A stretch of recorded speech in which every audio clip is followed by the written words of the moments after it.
Kabanata 471. Alam ni Mick na hindi niya magagawang hikayatin si Severin kapag nakapagdesisyon na ang huli, kaya sinabi niya kay Candy, "Candy, kumuha ka ng ilang lalaki para bumalik kasama mo at si Mr. Severin pabalik sa Must Hall. Pagkatapos niyang mag-freshen up, maaari mo siyang sundan sa Brookborn. Ako at ang iba pang mga lalaki ang bahala sa iba pang mga kuta. Hahanap tayo ng oras para bisitahin si Mr. Severin sa susunod, kapag ang mga bagay ay naging matatag, at sa palagay ko ay aabutin ng halos 2 araw." "Oo, Ama, huwag mag-alala, maaari mong ipaubaya ito sa akin," nakangiting sabi ni Candy. "Magandang babae," tumango si Mick. Pagkatapos ay humihingi siya ng paumanhin kay Severin, at sinabing, "Mr. Severin, humihingi ako ng paumanhin dahil hindi kita personal na maibalik. May mga kailangan pa akong gawin dito." Ngumiti si Severin. "Okay lang. Mayroon tayong lahat ng oras sa mundo upang abutin noon. Tara na, Mr. Severin." Agad na pinangunahan ni Candy ang daan, at ilan sa mga tao mula sa Must Hall ay sinamahan si Severin na umalis muna sa lugar. Pagkaalis ni Severin, ang Great Elder ng Must Hall ay nagsabi, "Mick, ang pagkakaroon ni Mr. Severin sa ating panig ay isang game changer." Wala pang 5 segundo ang inabot niya para patayin ang 3 sa mga Great Elder ng Blood Gang. Hindi na ako magtataka kung ang kanyang pagkamit ay nasa antas ng isang haring mandirigma. Bukod dito, maaaring hindi ito level 1 Warrior King, ngunit alinman sa level 2 o 3 Warrior King. Tama siya. Ang swerte natin, Mick. Buti na lang at nakalaban siya ng Blood Gang. Dapat tayong gumawa ng isang party para sa kanya sa malapit na hinaharap. Hindi natin kailangang katakutan ang sinuman o anumang bagay na kasama niya bilang kaibigan natin. Malakas na deklara ng pangalawang elder sa pag-asang marinig ng iba. Pagkatapos ng lahat, tanging ang mga nakatataas sa Must Hall ang nakakaalam kung ano ang tunay na pagkakakilanlan ni Severin. Lahat ng lalaki mula sa Must Hall ay napangiti at nag-chorus, "Oo, ito ay kahanga-hanga. Sisiguraduhin naming maayos ang pakikitungo sa aming bagong kaibigan. Tayo na ibagsak natin ang iba pang mga kuta ngayon. Bukas ng umaga, malalaman ng lahat ng iba pang puwersa sa Riverson na huwag nang guluhin pa tayo, ang Must Hall." Bahagyang ngumiti si Mickey, na kahit nagtatatalon sa tuwa. Sa wakas, ang mga araw ng pagsipa sa Must Hall ay tapos na. Hindi nagtagal, 3 sasakyan ng dahan-daang dumaan paalis sa Riverson.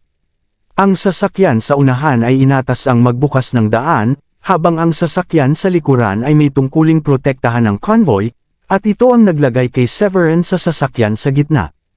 Kahit medyo inaantok si Candy ay pinilit pa rin niyang magmaneho, para makaidlip si Severin sa likod ng sasakyan. Habang nagmamaneho, hindi niya maiwasang mapangiti at mapatingin sa kanya sa rearview mirror. Bakit hindi pa bumabalik si Severin? Buong gabi siyang wala. Saan ba siya nagpunta? Hindi ba niya alam na kailangan na naming bumalik sa pwesto namin? Tanong ni Diane at galit na tinapakan ang paa niya nang makitang hindi pa bumabalik si Severin. "Diane, anong gagawin natin ngayon? Tawagan ko ba siya at hilingin na magmadali siyang bumalik?" tanong ni Judith. Binuhat ni Diane si Celine and after giving it some thought, she replied, "I think we should just let it be." Walang silbi na madaliin siya kung abala siya. At saka, alam niyang kailangan niyang pumunta sa Shanahan's pagkatapos bumalik dito. Kung tutusin, baka nandoon na siya. Mag-almusal na tayo sa labas at pagkatapos nito, magdadrive na tayo sa Shanahan para makita kung nandoon siya. Tumango si Judith.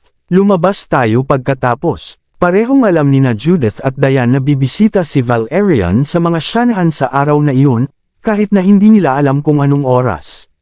Ang dalawa sa kanila ay hindi pa nakakakilala ng isang mahalagang figure, kaya nagpasya silang magbihis at pumunta sa mga Shanahan upang makita kung ano ang tungkol sa kaguluhan. Tinansya nilang darating si Valerian bandang 11:00 ng umaga, at hindi mas maaga kaysa noon dahil balak niyang mag-lunch. Pasado 9:00 na ng umaga nang makarating sila sa Shanahan. "Lola, maganda ang itsura mo. Masaya si Diane na nakatanggap siya ng $285,000 bilang pabuya mula kay Catherine. Ito ay, pagkatapos ng lahat, isang uri ng pagkilala. Natutuwa akong napansin mo. Totoo nga ang sinasabi nila, how a person will look well when good things na nangyayari. Hindi ko pinangarap na ang isang mahalagang tao na tulad ni Mr. Valerian ay magpapasaya sa ating tahanan sa ating presensya. Yung iba siguro ay berde sa inggit sa swerte natin, sabi ni Catherine sabay tawa. Alam ko naman diba, nakita ko ang lahat ng mahahalagang regalo na dala ng lahat ng mayayamang mga ngalakal sa lungsod, nakangiting sabi ni Diane. Gayunpaman, pagkatapos suriing mabuti, napansin niyang wala saan man si Severin. Diane, nasaan si Severin? Tanong ni Megan nang makitang hindi sumama si Severin kay Diane. Wala akong ideya kung nasaan siya. Lumabas siya kagabi pagkatapos sabihin sa akin na may importante siyang gagawin. Hindi pa rin siya bumabalik nang dumating kami dito kaya naisip ko na nandito na siya. Well, I guess I was wrong, lamented ni Diane. Ang bastos niya. Baka hindi matutuwa si Mr. Valerian kung malalaman niyang hindi lahat tayo nandito para welcome siya, galit na bulalas ni Stanley. Wala siyang respeto sa mga nakatatanda. Ano ang maaaring mas mahalaga kaysa sa pagbisita ni Mr. Valerian? Dapat ay isinantabi na niya ang anumang bagay na pinagkakaabalahan niya sa isang araw na tulad ngayon. Sabi ni George. Baka iniisip niya na mas importante siya kay Mr. Valerian, pagalit na sabi ni Cherise. Tahimik lang si Catherine noon. Honestly speaking, she was just as unhappy as any of them at the fact na hindi na bumalik si Severin simula kagabi. Huwag magsabi ng mga bagay na hindi totoo. It'll be disastrous for us if someone overheard us and passed on the message to Mr. Valerian with a few exaggerated details, chided Catherine when she heard what Cherise said. After a pause, she added, Severin is no fool. Naniniwala ako na hindi siya mahuhuli. Kung tutusin, baka papunta na siya dito. Isa pang pause. Diane, tawagan mo siya at sabihing bilasan niya.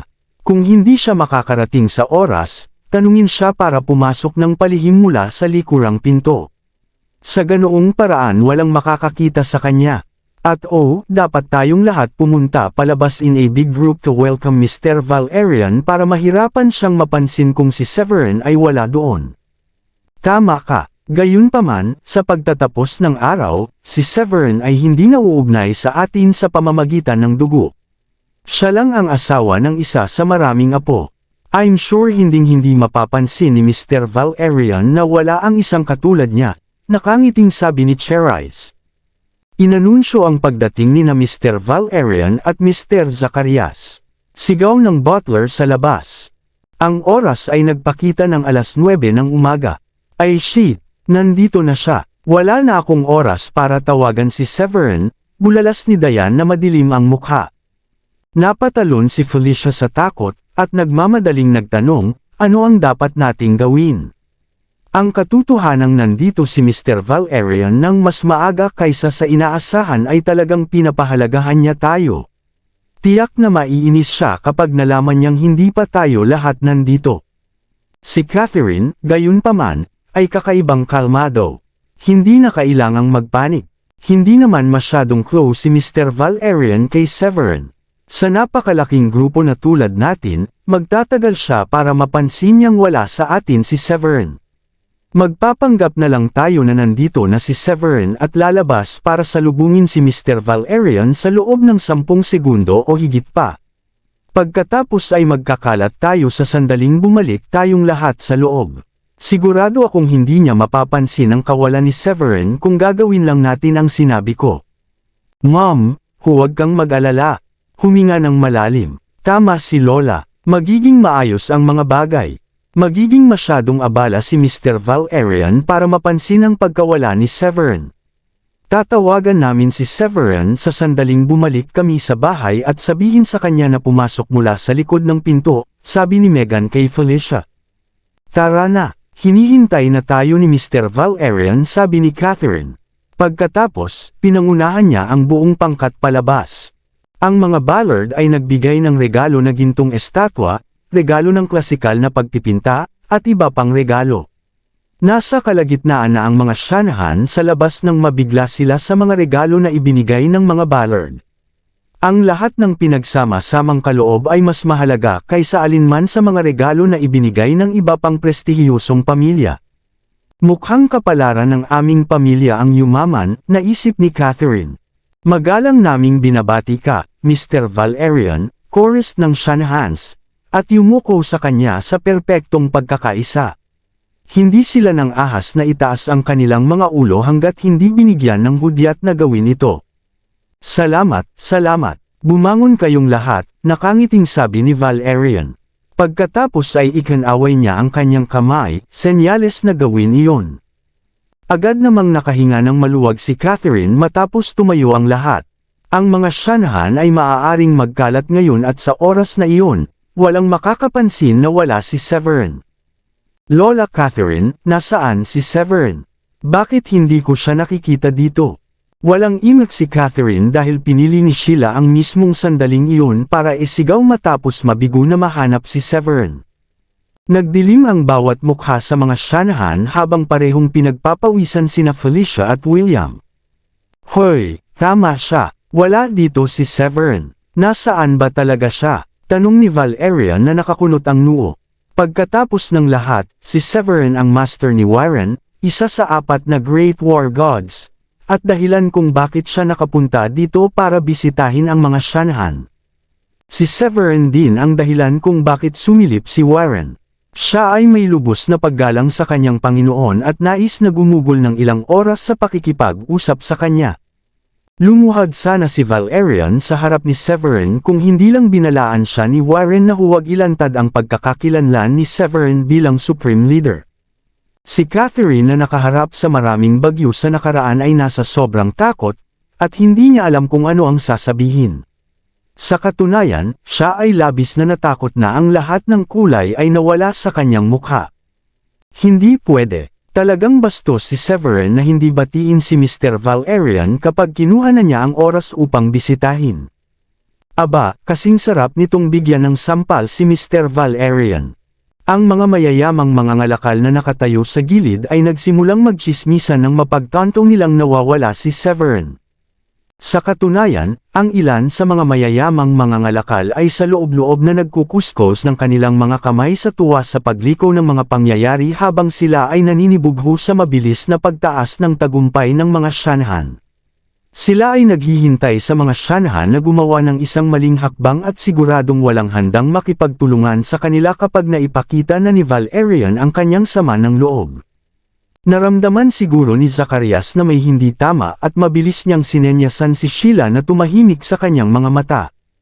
Ang tagal niyang nakuha ang ipinahihiwatig nito pero nang makuha niya ito, ang mukha niya ay agad na bumagsak habang nakayuko. Noon niya nalaman na nagdulot siya ng ilang problema. Mukhang wala talaga si Severin. Kung hindi, lalabas na sana siya para i-welcome kami, sa isip ni Sheila. Naalala niya kung paano agad na sinaklolohan ni Valerian si Severin sa isang tawag lamang at umaasa na patuloy silang magkaroon ng magandang relasyon sa isa't isa pagkatapos na ang lahat ng alikabok ay naayos sa bagay na ito. Buti na lang at mabilis mag-react si Stanley. Mr. Valerian, humihingi ako ng tawad. Siya ay nagkaroon ng biglaang pagtatae at walang pagpipilian kung hindi magmadali sa banyo. We didn't expect you to arrive so early kaya hindi namin siya hiniling na sumama sa amin.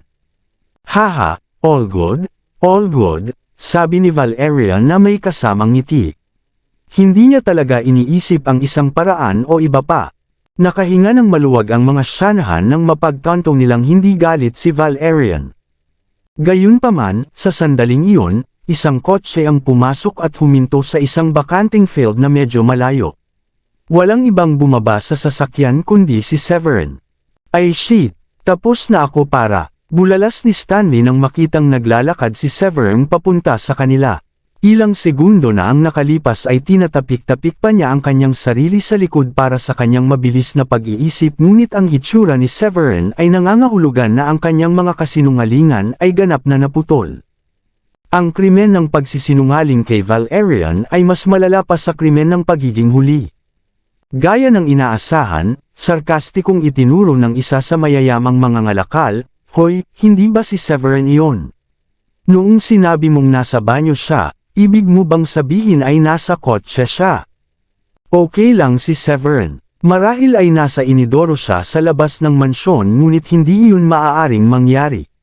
Paanong ang isang mansyon na kasing laki nito ay walang kahit isang banyo sa loob? Tahimik na sabi ng isa pang mayamang mga ngalakal. Sok, gaano sila kawalang hiya na magsinungaling kay Mr. Valerian? Siguradong tapos na ang laro para sa kanila, sabi ng iba. Ang noo ni Catherine ay makinis sa pawis. Muli, siya ay naging pipi sa takot. Pagkatapos ay mabilis siyang kumurap kay Stanley, at nagtanong, "Ano ang nangyayari dito, Stanley? Di ba sabi mo nasa toilet si Severin? Bakit siya papasok at galing sa labas kung ganoon talaga?"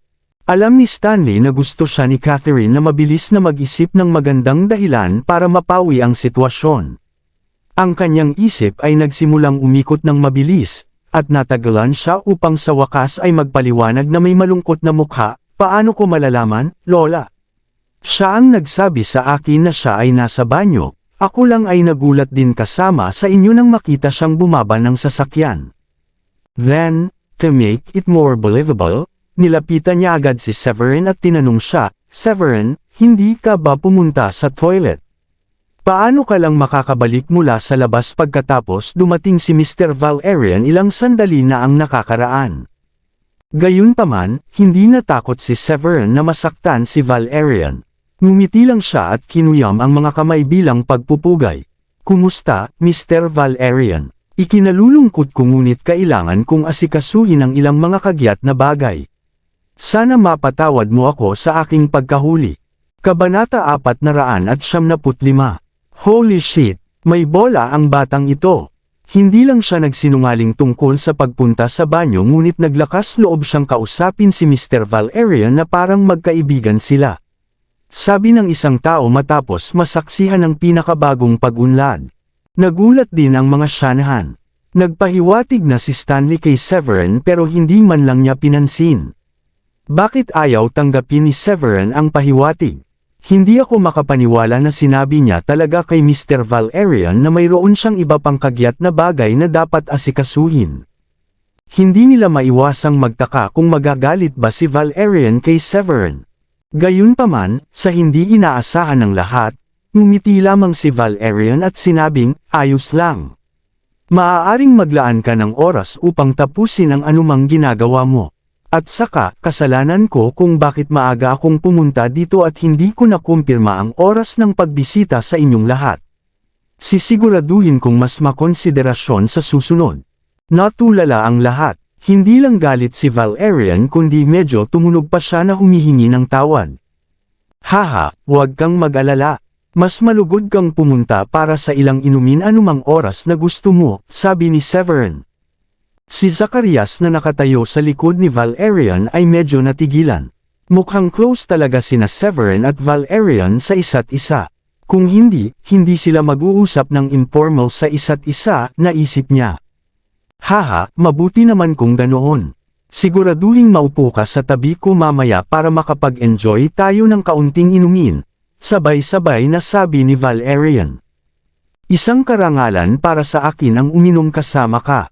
Bahagyang yumuko si Severin at ikinumpas ang kanyang mga kamay bilang pagpupugay para masiguradong nanatiling nakatago ang kanyang tunay na pagkatao. Gayunpaman, ang isang nagulat na si Valerian ay wala nito. Mabilis niyang inalalayan si Severin habang sinasabing, No. Hindi na kailangan para dito." Natigilan ang lahat. Ano ang nangyayari? Tama lang na sasaludo si Severin kay Mr. Valerian dahil sa pagiging huli. Bakit parang gulat na gulat si Mr. Valerian dito? Hindi lang siya ang sumuporta sa kanya pero talagang sinabi niya sa kanya na hindi na niya kailangang gawin iyon. Parang mas mataas ang ranggo ni Severin kaysa kay Valerian. Si Diane at ang iba pang mga Shanahan ay nagkunot ng kanilang mga kilay sa pagkataranta at nagpalitan ng tingin sa isa't isa. Ahem, Si Warren na nakatayo sa tabi ni Valerian ay umubo bilang paalala sa kanya. Agad na nahuli si Valerian at napagtanto ang kanyang pagkakamali. Mabilis siyang nagplaster ng ngiti sa kanyang mukha, at sinabing, "What I mean is there's no need for us to limit ourselves to a few drinks. Sa katunayan, dapat tayong uminom hanggang sa madaling araw. At ang parusa mo sa pagiging huli ay magpatamba muna ng 3 inumin." Oh, so iyon ang ibig niyang sabihin. Naisip ng lahat. Haha, syempre naman. I deserve it for being late, mabait na sabi ni Severin. Karamihan sa mga tao doon ay nakatingin kay Severin na may selos sa kanilang mga mata. Pagkatapos ng lahat, si Valerian ay nag-alok na maupo sa parehong mesa ni Severin at ibinalik ang ilang inumin kasama niya. Ang magandang kapalaran na tulad nito ay hindi madalas nahuhulog sa langit. "This way please, Mr. Valerian," mabilis na sabi ni Catherine. Sa wakas ay bumalik sa normal ang kanyang tibok ng puso nang mapagtantong hindi naman talaga galit si Valerian. Sa wakas ay nakahinga ng maluwag ang iba pang mga Shanahan, at di nagtagal ay naghiwa-hiwalay ang mga tao. Nang wala na ang lahat, sinabihan ni Felicia si Severin, "Saan ka tumakas, Severin? Maswerte ka na si Mr. Valerian ay isang magnanimous na tao, kung hindi, magkakaproblema tayo kung siya ay na-offend." Walang pag-aalinlangan na sinabi ni Severin, "Relax, isa siyang malaking shot na minsang nanguna sa libu-libong tropa sa digmaan. Bakit siya magiging malungkot sa gayong hamak na bagay? Ayos lang, kaya huwag kang mag-alala." Gayunpaman, inilibot ni Felicia ang kanyang mga mata kay Severin. "Hindi ibig sabihin ng sinabi mong okay lang ay, hindi ka dapat naging bastos, alam mo ba? Naisip mo ba ang mga epektong mararanasan ng ating pamilya kung siya ay isang maliit na pag-iisip na tao?" Pangungumbinsi ni Diane, "Hindi na kailangang mag-alala ng labis tungkol dito, Ma'am. Hindi ba maayos na ang lahat ngayon?" Tsaka, sinabi pa ni Mr. Valerian na gusto niyang maupo sa iisang mesa nila Severin at makipag-inuman sa kanya. Ngumiti si Severin. "Oo nga pala, pwede mo ba akong samahan mamaya, Diane?" "Ako?" Medyo nagulat si Diane. She smiled awkwardly and said, "Baka hindi. May iba pang mga tao mula sa mga pamilya sa unang antas na kailangang maupo doon, at sa palagay ko ay hindi angkop para sa akin na makibahagi sa mesa sa kanila.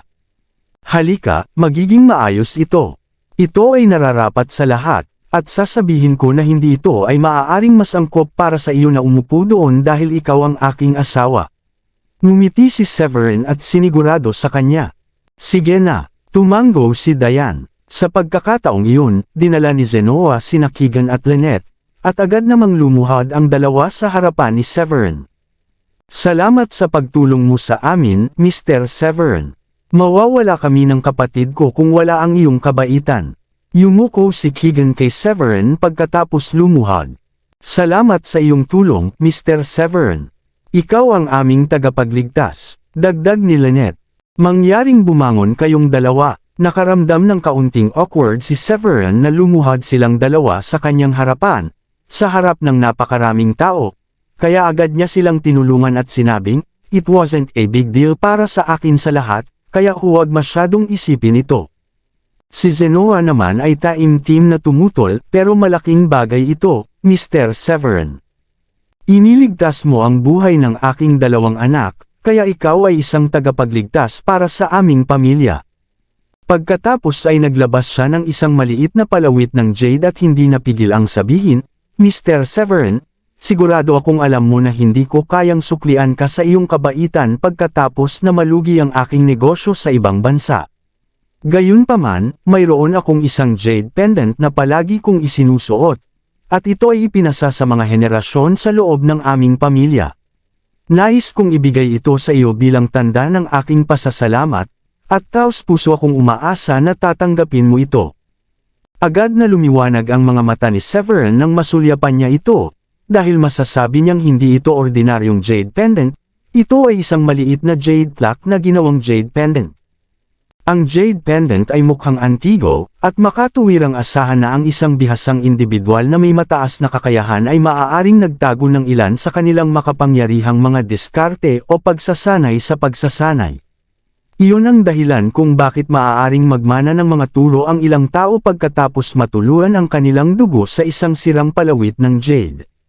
Maihahalin tulad ito ng isa sa isang sisidlan. Naturally, ang disenteng mataas na kakayahan ni Severin ay nagbigay daan sa kanya na makaramdam ng mahina at mahinang pagbabago-bago ng enerhiya mula sa loob, na isang senyales na kailangang mayroong ilang anyo ng pamana sa loob ang palawit. Nagsimulang bumilis ang tibok ng kanyang puso dahil dito. Pero hindi ko kayang tanggapin iyon, Zenoa. Pagkatapos ng lahat, ito ay isang napakahalagang bagay na ipinasa sa loob ng iyong pamilya.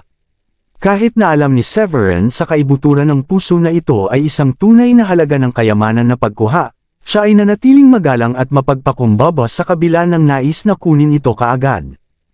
Kung tutusin, magmumukha siyang gaaman kung kukuha siya ng pamana ng pamilya ng walang kaunting pag-aalinlangan. Si Felicia, na nakatingin sa isang tabi, ay kumislap sa kanyang mga mata habang kinukuha iyon mula kay Zenoa. She then rolled her eyes at Severin and said, "He's offering it to you out of sincerity, so you can't just refuse it like that." Kung hindi nila magagawang mabuhay sa kanilang sarili kung tatanggihan ito. Hindi alam ni Zenoa ang palaisipan na nakapaloob sa Jade Pendant, kaya tumango siya bilang pagsang-ayon.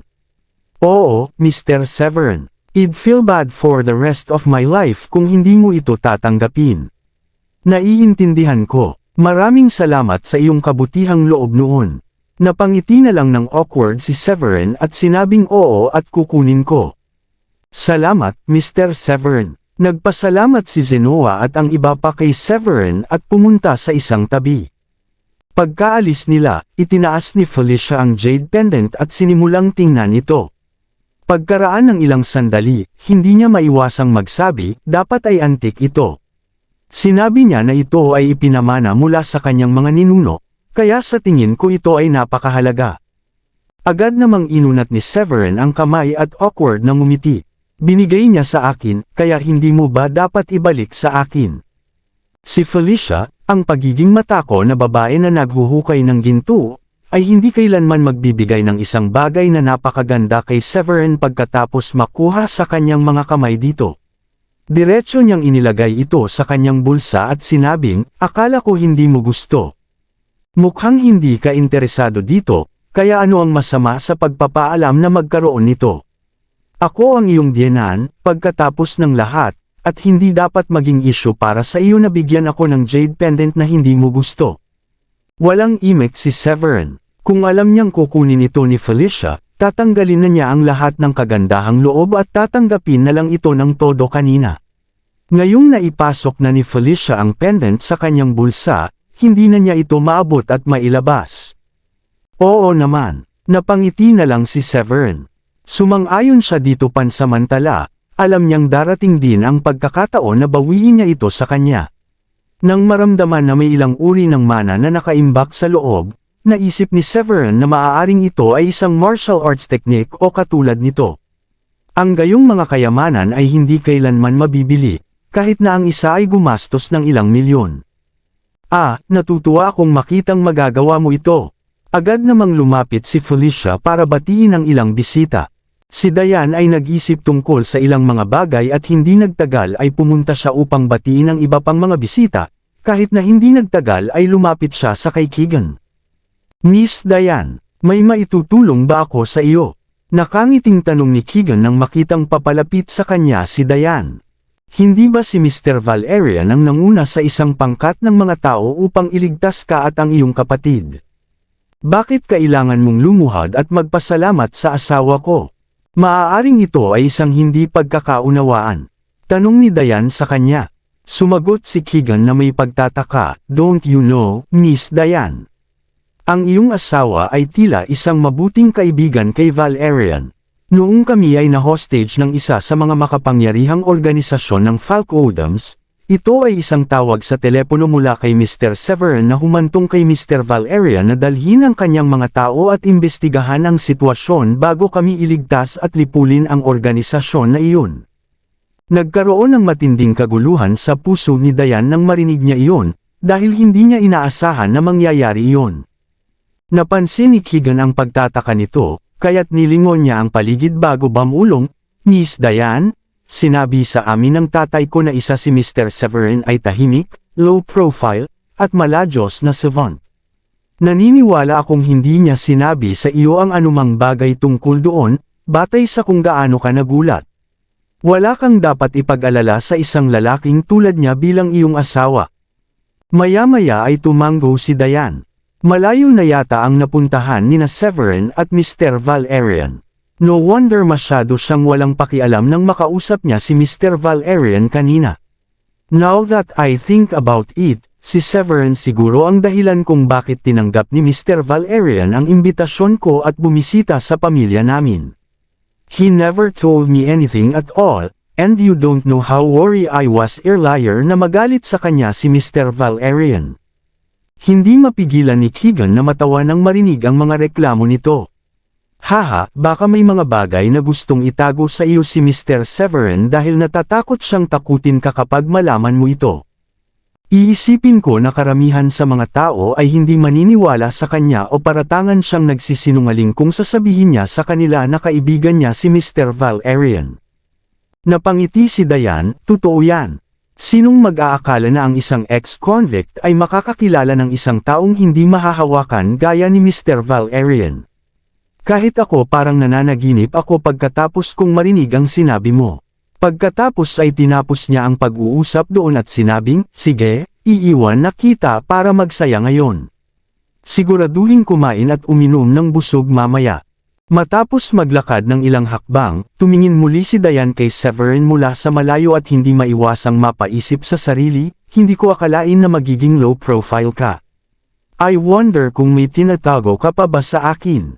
Did not you say na bibigyan mo ako ng kasal na magdudulot ng sensasyon sa buong Brookborn at maging sa buong South Country? Ngayon ako ay nakakakuha ng higit pa na excited para dito." Napangiti siya ng matamis nang maisip iyon.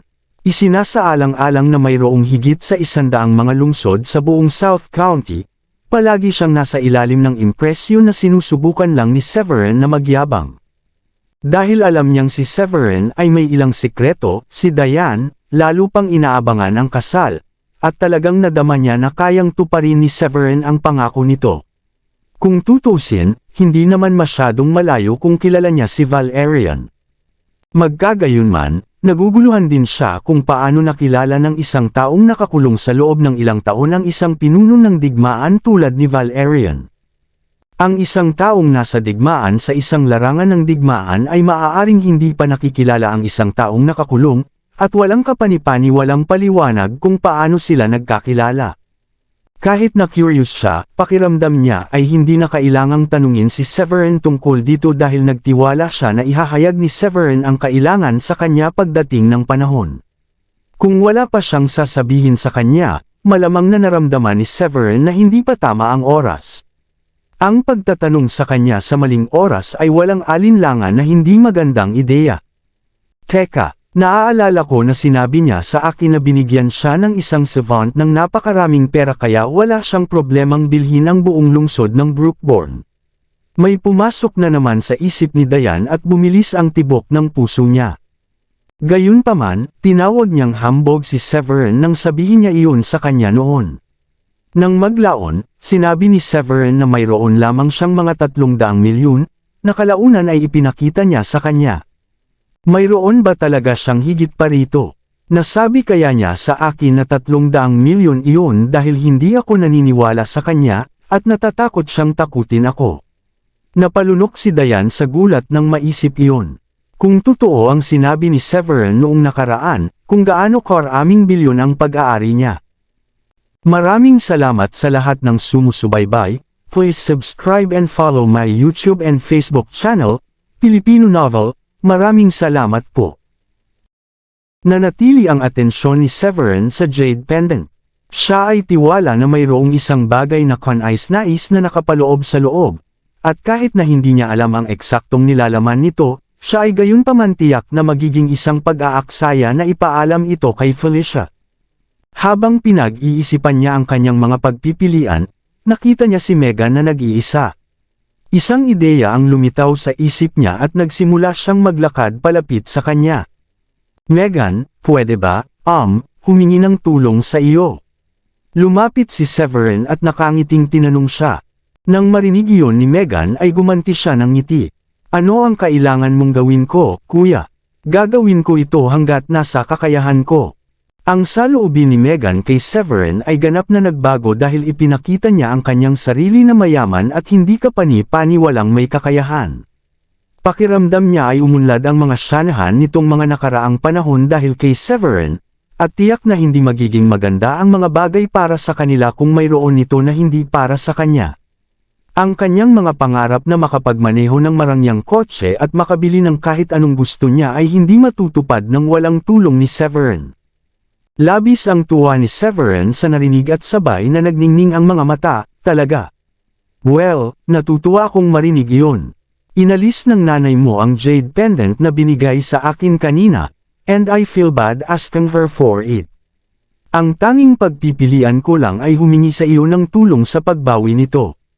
Nagulat si Megan sa narinig. Hindi mo naman kailangang maging napakaliit, di ba? Hindi ba jade pendant lang? Marami sa ating mga bisita ngayon ang nagbigay sa amin ng mga jade na palawit, at maaari kitang dalhin palagi upang piliin ang mga ito sa ibang pagkakataon. Saglit na natahimik si Severin at hindi napigil ang sabihin, it's not the same kahit na lahat sila ay jade pendants. Hindi naman tulala si Megan kaya tuso siyang napangiti nang marinig iyon at mahinang sinabi kay Severin, are you suggesting that the jade pendant is more valuable because it's the Ballard's heirloom? Pagkatapos ay matako niyang tinanong, magkano sa tingin mo ang halaga ng jade pendant na iyon? Maaaring ito ay nagkakahalaga ng 10,000 o baka mas mataas pa. Hindi nakaimik si Severin sa reaksyon niya. Pagkatapos mag-isip sandali, ipinaliwanag niya, this isn't a matter of value, Megan. Gusto nilang makuha ko ito, kaya mahalaga na igalang ang kanilang intensyon. At saka, ikaw na mismo ang nagsabi na maraming jade pendants, kaya malayang pumili si nanay kung alin ang gusto niya. Inilibot ni Megan ang mga mata kay Severin. Pero hindi bobo si Mommy. Alam niya na ang Ballard's heirloom ay mahalaga. Paano mo inaasahan na hihilingin ko ito sa kanya? Alam mo namang pera lang ang nasa isip niya. Sa palagay mo ba ay ibabalik ng Shell kung ano na ang nasa kanyang mga kamay? Hindi mapigilan ni Severin ang mapangiti. Well, syempre Shell say no kung hihilingin mo ito para sa kanya. Kailangan mong humanap ng pagkakataon para nakawin ito. Alamin kung saan niya ito inilalagay at pagkatapos ay kunin ito ng palihim sa kanya bago ito ibigay sa akin. Napatingin si Megan kay Severin ng kakaiba at sinabing, I never thought you'd teach me to steal. I'm sorry, pero hindi kita matutulungan. Hindi pa ako nakakagawa ng ganoon, at nag-aalala akong baka mahuli ako. Nakakahiya kung mangyari yun. Bumaba ang ekspresyon ni Severin sa isang iglap. Hindi mo ba sinabi na tutulungan mo ako kung hindi ito masyadong mahirap? Bakit ka tumatanggi ngayon? Ngumiti ng pilit si Megan. Ito ay pagnanakaw. Hindi ko pa ito nagawa dati. Alok agad ni Severin, I give you 15,000 if you can secretly get it for me. Paano ang tunog na iyon? 15,000. Nanatiling nakakunot ang noo ni Megan habang inuulit, hindi ako ganoong klaseng tao. Agad namang nagbago si Severin. Paano ang tungkol sa 115,000 dolyar? Kunin mo lang sa akin kapag tulog na si nanay, o kapag nagpalit na siya ng damit. Kung hindi niya ito mahanap, isipin mo na lang na nawala niya ito. Kabanata 500, 115,000 dolyar, sabi mo. Well, dahil ikaw ang aking bayaw, I go all out for you. Pagkatapos ng lahat, si Mr. Zenoa ang nagbigay ng jade pendant sa iyo noong una, at hindi tama na kunin ito ni Mommy. Agad na binago ni Megan ang kanyang tono nang marinig niyang pinahusay ang alok ni Severin, at todo ngiti siya nang pumayag siya sa kahilingan ni Severin. Nang matapos silang mag-usap, nahihiyang lumapit si Sheila at ibinaba ang ulo. Parang masungit na bata, sabi niya kay Severin, "I'm sorry, Severin. Tinanong kita kung nasaan ka nang hindi masyadong nag-iisip dahil hindi ko alam na wala ka sa Shanahan." Ngumiti si Severin, "Huwag mong ipagsiksikan ang iyong sarili tungkol dito. Hindi naman ako sinisisi ni Mr. Valerian, di ba? And besides, I'm sure hindi mo sinasadya. Hehe, alam kong mapapatawad mo ako." Humajekik si Sheila at sumilay ang ngiti sa kanyang mukha. At saka hinawakan ang braso ni Severin. "Dahan-dahan lang sa body contact, Miss Sheila." Nahiya si Severin at agad na itinulak ang kanyang kamay, na nagsasabing, "Ilan sa mga mayamang lalaki doon ay mukhang interesado sa iyo. Bakit hindi ka pumunta at makipagkwentuhan sa kanila?" Agad na inikat ni Sheila ang mga mata kay Severin. "Pero hindi ako mahilig makipagkwentuhan sa kanila. Ang bored nila. Gusto lang kitang makausap." Tinakpan ni Megan ang bibig at humajekik sa gilid. "Hindi ko na kayo guguluhin pa. Magsaya na makilala ang isa't isa ng higit pa. Sinusuportahan ka ng aming pamilya." Ngumiti si Megan at naglakad na paalis. Siguradong marunong magsalita ng kalokohan si Megan. Saglit na hindi nakaimik si Severin at sa wakas ay nagsalita na may malungkot na ekspresyon. "Sa tingin ko tama siya. Dapat unti-unti nating kilalanin ang isa't isa. I mean, tingnan mo ako. Isang araw pa lang mula noong huli kitang nakita, pero nagsimula na akong pamayat." Napatitig si Sheila kay Severin na parang na love-struck na tanga at may nakakaakit na ngiti sa labi. Hindi alam ni Severin kung tatawa o iiyak, ngunit kailangan niyang aminin na ang kanyang mga aksyon ay ang ehemplo ng walang kahihiyan. Naipaliwanag na niya ang kanyang damdamin o sa halip, ang kakulangan nito, ngunit hindi pa rin siya sumuko at madalas na tinitingnan siya ng may nakakaakit na ngiti. Ito ay nagparamdam sa kanya ng hindi mapalagay at napapahiya sa lahat ng oras. Hinahain na ang pagkain. Oras na para kumain. Nakita ni Severin na inilabas na ang pagkain at ginawang dahilan para umalis. Habang pinagmamasda ni Sheila si Severin na kumikawala, hindi niya naiwasang makuyam ang kanyang mga kamao at sabihin, "Ikaw ay kakain mula sa aking palad maya-maya, ang aking gwapong Severin." Hindi ako madaling sumuko. Sa sandaling iyon, isang nasa katanghaliang gulang na lalaki na may biguti ang pumunta sa ward sa isang ospital at tiningnan si Cain na nakahiga sa kama. Umasim ang kanyang ekspresyon nang magtanong, "Sino ang gumawa nito sa iyo?" May death wish sila kung sa tingin nila ay makakalaban nila ang slasher gang. Kinagat ni Cain ang kanyang mga ngipin. "Theo, natutuwa akong dumating ka.